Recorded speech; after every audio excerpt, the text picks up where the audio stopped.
మందికి కొన్ని ఇష్టాలు ఉంటాయి. ఆ ఇష్టాలు అడిక్షన్స్‌గా మారిపోతాయి కొన్నిసార్లు. ఆ అడిక్షన్స్ నుంచి బయటికి రావడానికి చాలా కష్టపడుతూ ఉంటారు. ఇష్టం లేకుండానే అది కంటిన్యూ చేస్తుంటారు. అది బయటికి ఎలా రావాలో అర్థం కాదు. కొంతమందికి ఆల్కహాల్ గానీ, స్మోకింగ్ గానీ, టీ, కాఫీలు గానీ, ఇంకా కొన్ని అలవాట్లుంటాయి. మూవీస్ కానీ ఇవన్నీ కూడా అడిక్షన్సే.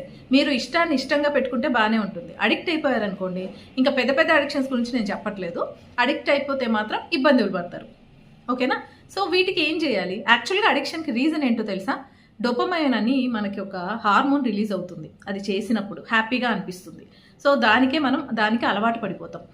దాని నుంచి బయటికి రావాలి అంటే కొన్ని అలవాట్లు మార్చుకోవాలి. అంటే హెల్దీ హ్యాబిట్స్ ఉండాలి.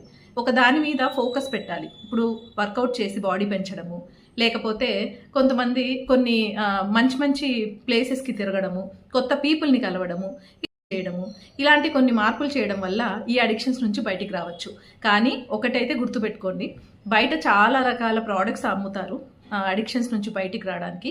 కానీ ఏవైనా పని చేయాలి అంటే మీరు ముందు విల్ పవర్ని పెంచుకోవాలి. మీ విల్ పవర్ని బట్టే ఏదైనా పనిచేస్తుంది. సో విల్ పవర్ని పెంచుకొని అలవాట్లు మార్చుకొని మారండి. ఇంకా మీకు ఇలాంటి మంచి మంచి టిప్స్ కావాలి అంటే నన్ను కాంటాక్ట్ అవ్వండి, నేను చెప్తాను. Thank you very much.